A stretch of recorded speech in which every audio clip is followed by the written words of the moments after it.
Welcome to mega 9 TV పక్కా local AP. మామిడి రైతులకు గిట్టుబాటు ధర కల్పించి ప్రభుత్వం ఆదుకోవాలని ఉమ్మడి చిత్తూరు జిల్లాల రైతుల సంక్షేమ సంఘం డిమాండ్ చేసింది. తిరుపతి ప్రెస్ క్లబ్ లో నిర్వహించిన మీడియా సమావేశంలో రైతులు తమ ఆవేదనను వ్యక్తం చేశారు. తాము లాభాలు ఆశించడం లేదని, కనీసం పెట్టిన పెట్టుబడి సాగు ఖర్చులు కూడా రాని పరిస్థితి నెలకొందని వాపోయారు. జ్యూస్ ఫ్యాక్టరీల యజమాన్యాలు సిండికేట్ గా మారి తక్కువ ధరలు ప్రకటిస్తున్నాయని, ప్రభుత్వం వెంటనే జోక్యం చేసుకుని ఫ్యాక్టరీలతో చర్చలు జరపాలని కోరారు. రైతుల శ్రమకు తగిన ప్రతిఫలం దక్కేలా గిట్టుబాటు ధర ప్రకటించాలని డిమాండ్ చేశారు.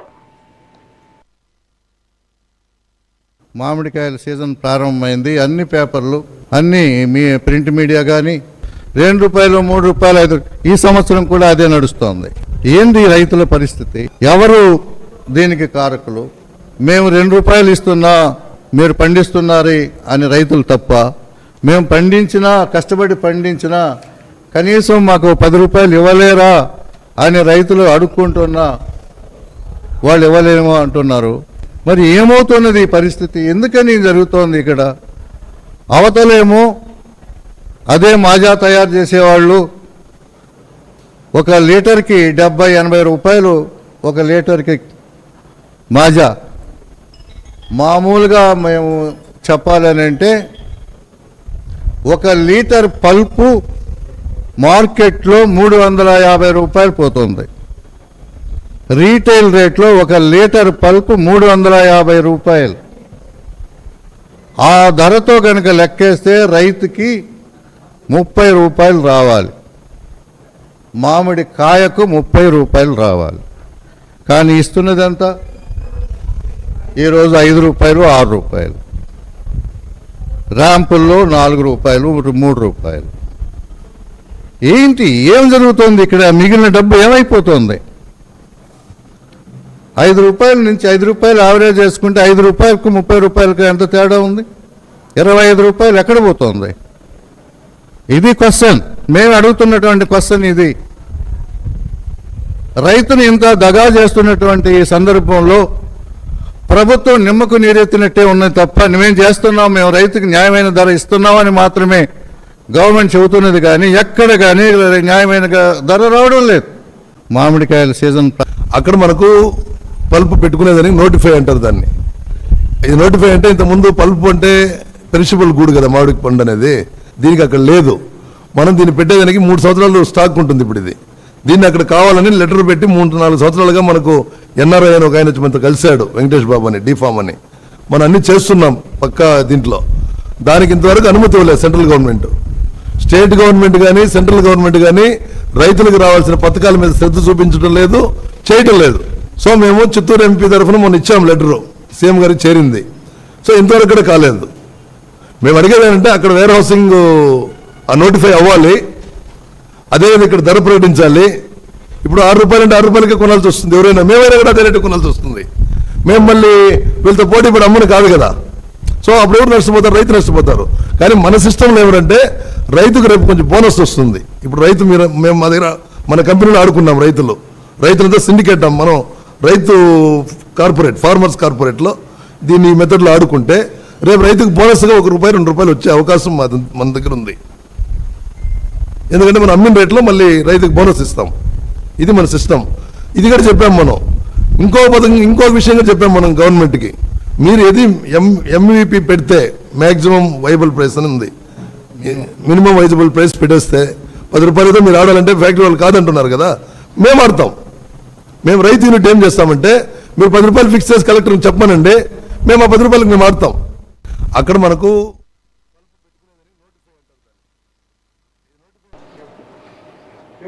తిరుపతిలోని దామినేడు వద్ద జూన్ 12న నిర్వహించనున్న కూటమి ప్రభుత్వ 2 ఏళ్ల పాలన విజయోత్సవ సభపై టీడీపీ శ్రేణుల్లో భారీ అంచనాలు నెలకొన్నాయి.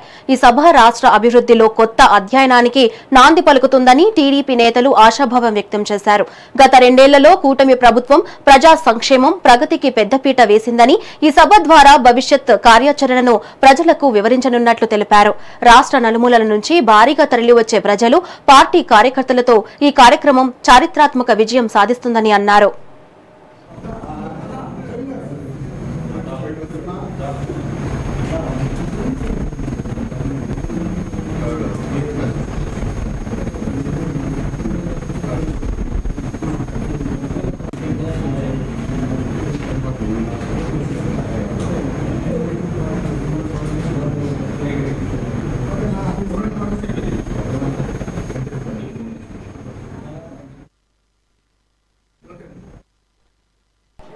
చిత్తూరు జిల్లా పలమనేరు నియోజకవర్గంలో చోరీ జరిగింది.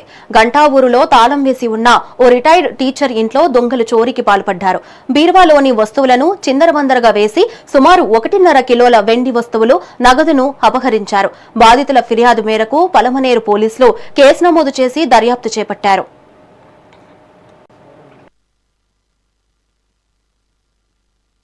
గంటావూరు గజేంద్ర రిటైర్డ్ టీచర్ వాళ్ళ ఇంట్లో నైట్ దొంగతనం జరిగిందండి. దాంట్లో కనీసం అంటే ఒక 1.5 kg సిల్వరు, అట్లే మొత్తము ఇల్లంతా డోర్స్ పగలగొట్టారు, లాకర్లు పగలగొట్టారు, మొత్తం అయితే ఇల్లు చిందరవందర చేసేశారు. మేము పోలీస్ కంప్లైంట్ ఇచ్చాము. పోలీసు వాళ్ళు వచ్చారు, ఇన్వెస్టిగేషన్ స్టార్ట్ చేసినారు. ఒక 1.5 kg సిల్వర్ లాస్ అయింది. అది కాకుండా కొద్దిగా క్యాష్ కూడా లాస్ అయిందండి. గంటావూరు గజేంద్ర రిటైర్డ్ టీచర్ వాళ్ళ ఇంట్లో కర్నూలు జిల్లాలో గుండ్రేవుల ప్రాజెక్టును వెంటనే నిర్మించాలని డిమాండ్ చేస్తూ ప్రగతి సమితి ఆధ్వర్యంలో కొడుమూరూరులో జలసమర దీక్ష నిర్వహించారు. సమితి వ్యవస్థాపక అధ్యక్ష శ్రీహర నేతృత్వంలో జరిగిన ఈ దీక్షకు పీసీఎం కేంద్ర నాయకులు, మాజీ ఎమ్మెల్యే గౌహూర్తో పాటు రైతులు మద్దతు తెలిపారు. ఈ సందర్భంగా జిల్లాలో తాగునీరు, సాగునీటి సమస్య పరిష్కారం కోసం రైతులు సహకారంతో జలసమర దీక్ష చేపట్టినట్లు శ్రీహర్ష తెలిపారు. గత 25 సంవత్సరాలుగా గుండ్రేవుల ప్రాజెక్టుకు నిర్మాణంపై అన్ని రాజకీయ పార్టీలు హామీలు ఇస్తున్నప్పటికీ అమలు చేయడంలో విఫలమయ్యామని విమర్శించారు. 2 సార్లు జీవోలు జారీ చేయడంతో పాటు నిధులు మంజూరు చేసి హైడ్రాలజీ రిపోర్టు సిద్ధంగా ఉన్నా పాలకులు నిర్లక్ష్యం చేస్తున్నారని ఆరోపించారు.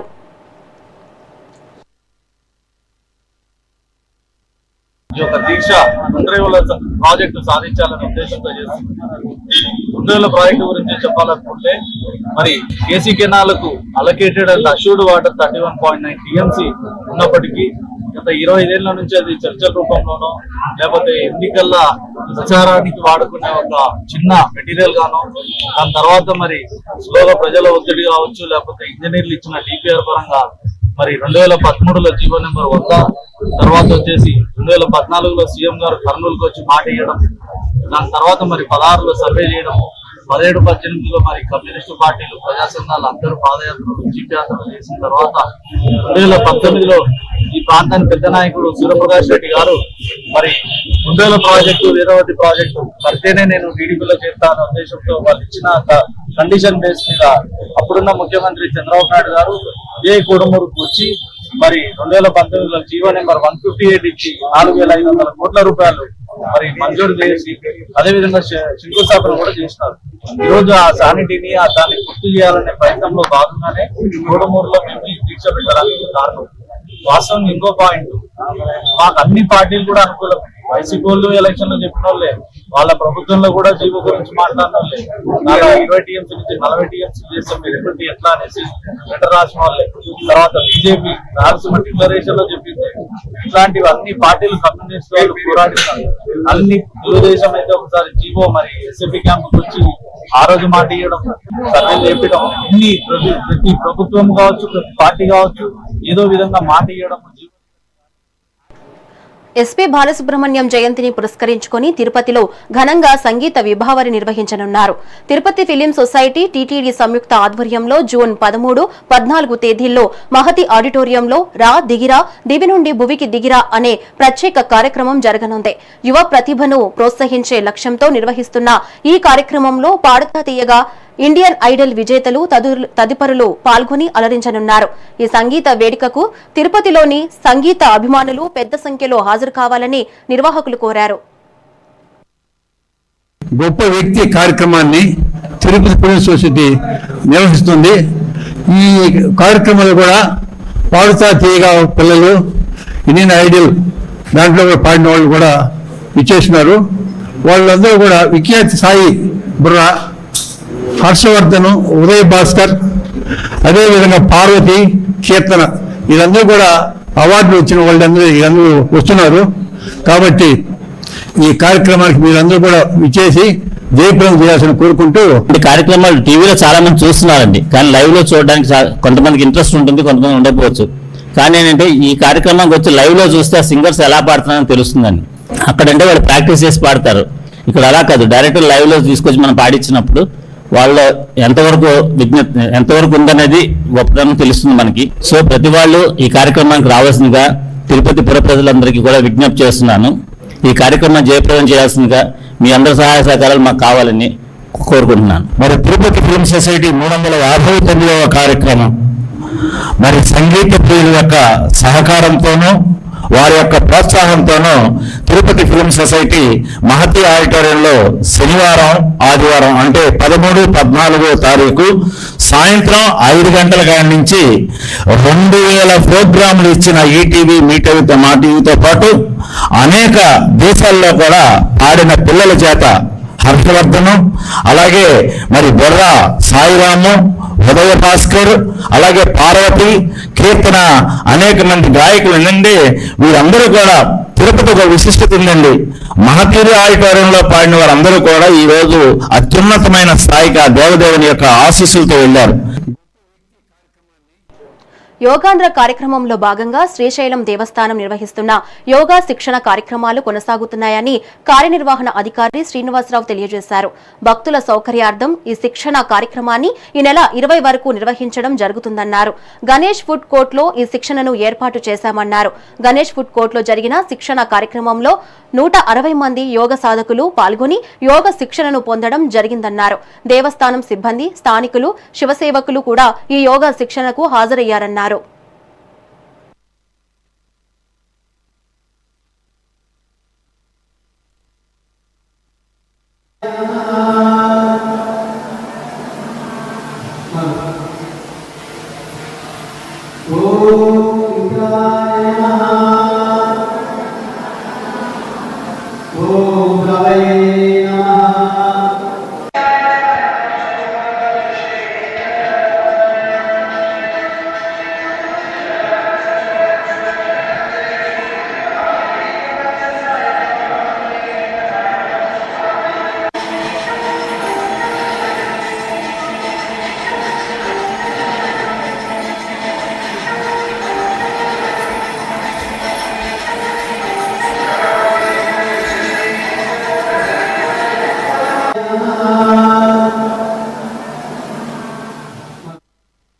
స్థానిక సంస్థల ఎన్నికల్లో బీసీ రిజర్వేషన్ల అధ్యయనం కోసం సుప్రీంకోర్టు మార్గదర్శకాల ప్రకారం ఏర్పాటైన ఏకసభ్య డెడికేటెడ్ కమిషన్ చైర్మన్ మిశ్రాంత ఐఏఎస్ రాజీవ్ జన్జన్ మిషన్ ఏలూరు జిల్లాలో పర్యటించారు.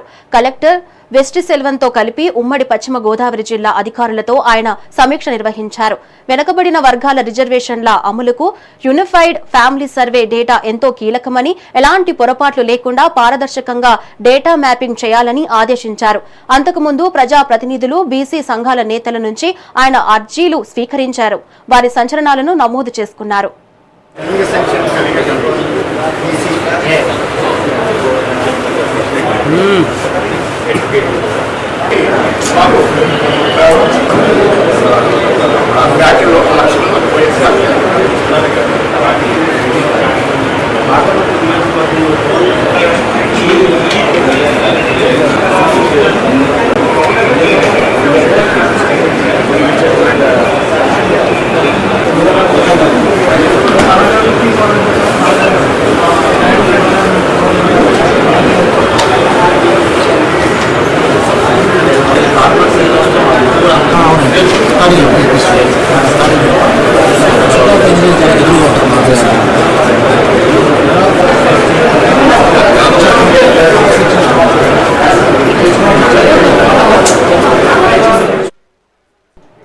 తిరుపతిని అభివృద్ధి పథంలో నడిపించి సుందరవంతంగా తీర్చిదిద్దడంలో భూమన కుటుంబం కీలక పాత్ర పోషించిందని వైసీపీ నాయకులు పేర్కొన్నారు. అలాంటి కుటుంబంపై విమర్శలు చేయడానికి టీడీపీ నాయకులు ఎలాంటి నైతిక అర్హత లేదని మండిపడ్డారు.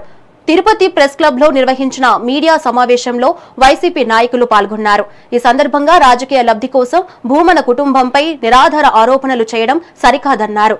ప్రజాసేవలో భూమన కుటుంబం చేసిన కృషిని ప్రజలు బాగా గుర్తుంచుకోన్నారని తెలిపారు. సిబిఐ విచారించు, తేల్చు.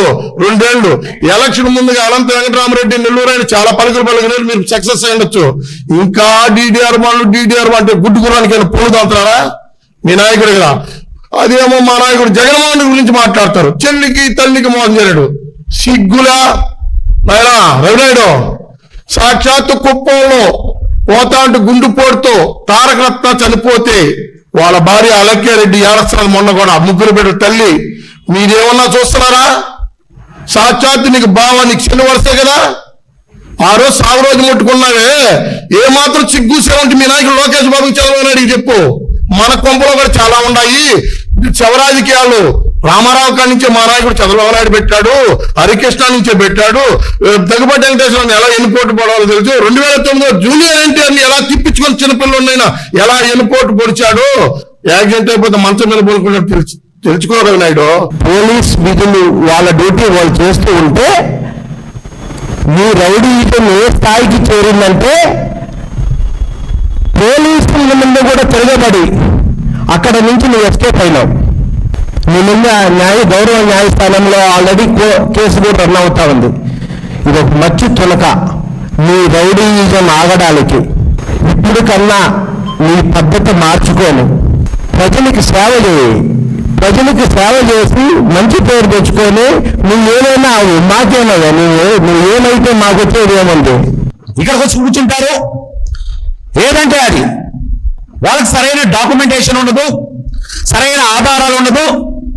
ఏదో తిరుపతి వాళ్ళందరూ వీళ్ళ ఇళ్ళ కాడికి చేరిపోయి కరుణాకర్ రెడ్డి గారిని తరివేయండి, అభినయ్ గారిని తరివేయండి అని తెల్లారితో లేస్తే వీళ్ళ ఇళ్ళ కాడ కూర్చొని వీళ్ళకేదో మొర పెట్టుకున్నట్టుగా రాత్రి వీళ్ళు కలగనేసి ఎక్కడికి కూర్చొని మాట్లాడటం. అసలు రవి, నీ బతికేమో మాకు తెలీదా? నువ్వు ఏదో పెద్ద సత్యహరిశ్చంద్రుడికి, సిరి చక్రవర్తికి ఏదో నీకేదో బంధువులాగా మాట్లాడతావు. ఎస్వీఓ రీసెట్ లో కాపీ.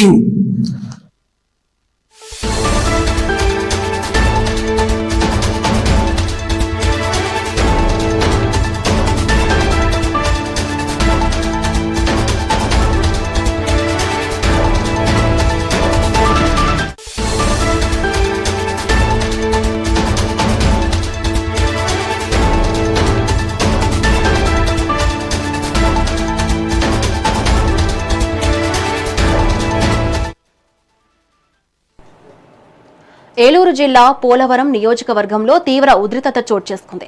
జనసేన ఎమ్మెల్యే చిర్రి బాలరాజుపై పూనం వంశీ అనే వ్యక్తి దాడికి యత్నించడం స్థానికంగా కలకలం రేపింది. గత కొద్ది రోజులుగా ఎమ్మెల్యేపై సోషల్ మీడియాలో అసత్య ప్రచారాలు చేస్తున్న సదరు వ్యక్తికి పోలీసులు పిలిపించి కౌన్సిలింగ్ ఇచ్చారు. దీంతో ఆగ్రహానికి గురైన వంశీ ఎమ్మెల్యే క్యాంప్ ఆఫీస్ వద్దకు వచ్చి బాలరాజుతో వాగ్వాదానికి దిగి దాడికి ప్రయత్నించాడు. అప్రమత్తమైన ఎమ్మెల్యే గన్మ్యాన్ సిబ్బంది పోలీసులకు సమాచారం అందించారు. ఈ ఘటనపై జిలుగుమిల్లి పోలీస్ కేసు నమోదు చేసి దర్యాప్తు చేస్తున్నారు.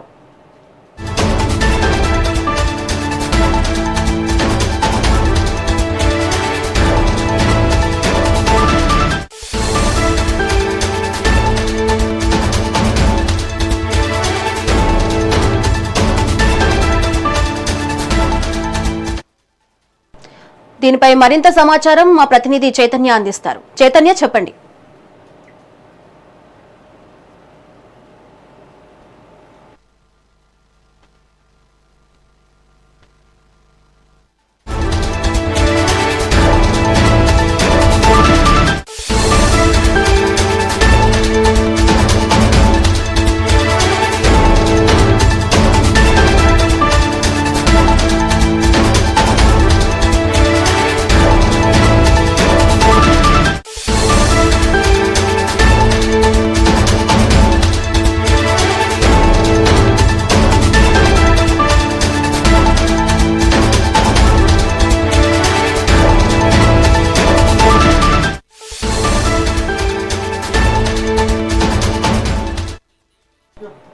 మరి దీనిపై మరింత సమాచారం మా ప్రతినిధి చైతన్య అందిస్తారు. చైతన్య, చెప్పండి. ఇటు పోలవరం నియోజకవర్గం ఎమ్మెల్యే చిర్రి బాలరాజు పైన అయితే ఒక వ్యక్తి, అగాంత వ్యక్తి ఎవరైతే పూనం వంశీ అనే వ్యక్తి ఉన్నాడో అతనైతే దాడికి పాల్పడ్డాడు. అయితే దీనికి సంబంధించి ఉదయం ఇటు ఎమ్మెల్యేని కలవాలి అన్న నెపంతో ఎమ్మెల్యే క్యాంపు కార్యాలయానికి వెళ్లి సడన్ గా ఆయన మీద అటాక్ చేయడానికి అయితే ఇతనైతే పూనుకున్న పరిస్థితి అయితే ఉంది. దీనికి సంబంధించి ఇటు ఎవరైతే వంశీ ఉన్నాడో వంశీకి సంబంధించి వంశీ గత కొంతకాలంగా కూడా ఇటు పోలవరం నియోజకవర్గం ఎవరైతే ఎమ్మెల్యే చిర్రి బాలరాజు ఉన్నాడో చిర్రి బాలరాజు మీద అయితే ఇటు సోషల్ మీడియా వేదికగా కూడా ఇటు అసత్య ప్రచారాలను అయితే ఇటు ఆయన అయితే పోస్ట్ చేస్తున్న పరిస్థితి అయితే ఉంది.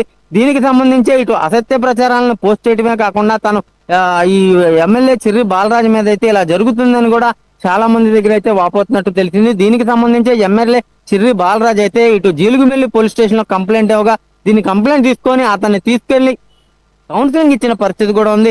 ఇటు వంశీ మీద ఇటు అసత్య ప్రచారాలను చేయొద్దని చెప్పి వారు కౌన్సిలింగ్ ఇచ్చి మందలించి పంపించిన పరిస్థితులు కూడా ఏర్పడినాయి. దీనికి సంబంధించి ఈ రోజు ఉదయం అయితే నాగవంశీ అతని మీద నా మీద కంప్లైంట్ ఇస్తారా, నన్ను కౌన్సిలింగ్ కి పిలుస్తారా, నేను తప్పు చేయలేదు, మీ మీద వచ్చిన నేను సోషల్ మీడియా వేదికగా నేను చేస్తున్న ఆరోపణలన్నీ కూడా వాస్తవమే, అవన్నీ వాస్తవం కాదా అని అంటూ కూడా పెద్ద పెద్ద అరుపులతో కూడినట్టు కూడా అక్కడైతే చేసిన పరిస్థితి అయితే ఉంది. దీనికి సంబంధించి ఒక్కసారిగా అంటే మాట్లాడుతూ ఆయన మీదకి లోపలికి ఆయన మీద దాడి చేయడానికి ప్రయత్నించగా ఇటు గన్మెన్ అయితే అప్రమత్తమై వెంటనే అతన్ని అక్కడ ఉన్న కొంతమంది సిబ్బంది కూడా అతను బయటికి తీసుకెళ్లిపోయి ఎమ్మెల్యే అతని ఇబ్బంది ఏంటి కనుక్కోవడానికి కూడా ప్రయత్నించిన పరిస్థితులు అయితే ఉన్నాయి. అయితే అక్కడ నుంచి గన్మెన్ అయితే జీలుగుమిల్లి పోలీసులకు అయితే సమాచారం ఇచ్చాడు. జీలుగుమిల్లి పోలీసులు కేసు నమోదు చేసి అతన్ని అరెస్ట్ చేసి దర్యాప్తు చేస్తున్న పరిస్థితి కూడా ఉంది.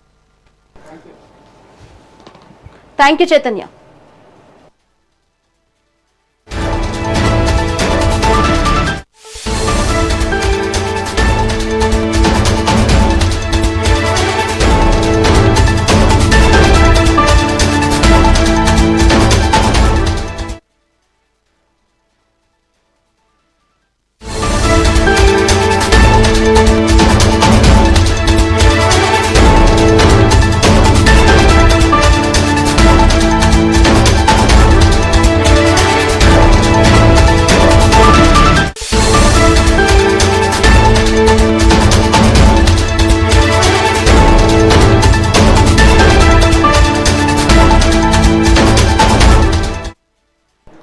అనంతపురం జిల్లా తాడిపత్రి మాజీ ఎమ్మెల్యే కేతిరెడ్డి పెద్దిరెడ్డికి హైకోర్టులో పెద్ద ఊరట లభించింది. ముందస్తు అనుమతితో ఆయన తాడిపత్రిలో పర్యటించవచ్చని, రాజకీయ కార్యకలాపాలు నిర్వహించుకోవచ్చని హైకోర్టు ఆదేశాలు జారీ చేసింది. అయితే సభలు, ఊరేగింపులు నిర్వహించే 24 గంటల ముందే జిల్లా ఎస్పీకి, పోలీసులకు సమాచారం ఇవ్వాలని స్పష్టం చేసింది. చట్టబద్దమైన ఆదేశాలు మినహా కేతిరెడ్డిని అక్రమంగా అడ్డుకోవద్దని పోలీసులకు కోర్టు తేల్చి చెప్పింది. అలాగే శాంతి భద్రతలకు భంగం కలగకుండా నిబంధనలు పాటిస్తూ కార్యక్రమాలు చేసుకోవచ్చని కేతిరెడ్డికి ఉన్నత న్యాయస్థానం సూచించింది.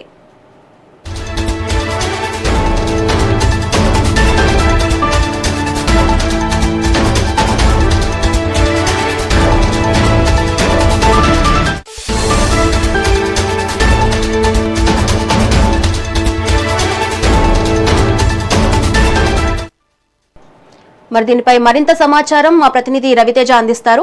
రవితేజ, చెప్పండి. Good evening. ఏదైతే తాడపత్రి రాజకీయాల్లో గత కొంతకాలంగా కొనసాగుతున్న వివాదానికి సంబంధించి ఆంధ్రప్రదేశ్ హైకోర్టు కీలక ఆదేశాలు జారీ చేసింది. ఏదైతే తాడపత్రి మాజీ ఎమ్మెల్యే కేతిరెడ్డి పెద్దారెడ్డి గత ఎన్నికల్లో కొన్ని వివాదాల కారణంగా అటు తెలుగుదేశం ఇటు వైసీపీ నేతల గొడవ నేపథ్యంలో కేతిరెడ్డి పెద్దారెడ్డిని తాడపత్రికి అనుమతించే పరిస్థితి లేకుండా ఓ పరిస్థితి ఏర్పడింది. ఎందుకంటే కేతిరెడ్డి పెద్దారెడ్డి తాడపత్రికి వస్తే ఆ శాంతి భద్రతలకు విఘాతం కలుగుతుందని చెప్పేసి ఇప్పటికే పోలీసులు గతంలో నివేదిక ఇచ్చారు. ఈ నేపథ్యంలోనే కూటమి ప్రభుత్వం ఏర్పడిన తర్వాత కూడా అనేక మార్లు తాను తన సొంత నియోజకవర్గానికి వెళ్లాలని చెప్పేసి కూడా పలుమార్లు ప్రయత్నించినప్పటికీ పోలీసులు అందుకు అడ్డుకున్నారు. ఏదైతే దీని మీదనే మాజీ ఎమ్మెల్యే కేతిరెడ్డి పెద్దారెడ్డి హైకోర్టును ఆశ్రయించారు. అయితే గతంలో షరతులతో కూడిన అనుమతులు అయితే ఇచ్చారు. 5 వెహికల్స్ లోని మాత్రమే వెళ్ళాలి, కేవలం ఇంటి దగ్గర 50 నుంచి 60 మంది మాత్రమే ఉండాలి, అయితే తాడపత్రి పట్టణంలోనే ఉండాలి, ఇతర ఎక్కడికి కూడా వెళ్ళకూడదు అని చెప్పేసి కూడా మొదట్లో హైకోర్టు ఉత్తర్వులు ఇచ్చింది. అయితే దాన్ని సవాల్ చేస్తూ మరొకసారి హైకోర్టు వెళ్ళిన పరిస్థితి ఉంది. అయితే ఈ నేపథ్యంలోనే కేతిరెడ్డి పెద్దారెడ్డి తాడిపత్రిలోను అలాగే తన మొత్తం నియోజకవర్గంలో కూడా ఎక్కడైనా స్వేచ్ఛగా తిరగచ్చు, తన రాజకీయ కార్యక్రమాలన్నింటినీ కూడా పని చేసుకోవచ్చు అని చెప్పేసి హైకోర్టు ఇచ్చింది. ఏదైతే ముందస్తుగా బహిరంగ సభలు, ర్యాలీలు, పెద్ద ప్రోగ్రామ్స్ ఏవైనా రాజకీయంగా చేయాలనుకుంటే జిల్లా ఎస్పీకి 24 గంటల ముందు తన పర్మిషన్ తీసుకున్న తర్వాత చేయాలని, అయితే అలాగే బహిరంగ ప్రదేశాల్లోనూ అలాగే రాజకీయంగా ఏదైతే సభలు, ర్యాలీలో కూడా రెచ్చగొట్టే వ్యాఖ్యలు చేయకూడదని, అలాంటి వ్యాఖ్యలు చేస్తే మాత్రం సంబంధించిన అధికారులు ఖచ్చితంగా దానిపైన చర్యలు తీసుకుంటారని చెప్పేసి ఇప్పటికే హైకోర్టు ఉత్తర్వులు జారీ చేసింది. ఈ నేపథ్యంలోనే కేతిరెడ్డి పెద్దారెడ్డికి తాడిపత్రి నియోజకవర్గంలో తిరిగేందుకు లైన్ క్లియర్ కావడంతో ఇటు వైసీపీ నేతలు కూడా సంబరాలు వ్యక్తం చేస్తున్నారు. మరికొద్ది రోజుల్లోనే తాడిపత్రిలో పూర్తిగా తన రాజకీయ కార్యకలాపాలను అయితే కేతిరెడ్డి పెద్దారెడ్డి కొనసాగించే అవకాశం అయితే స్పష్టంగా కనిపిస్తోంది. రవితేజ.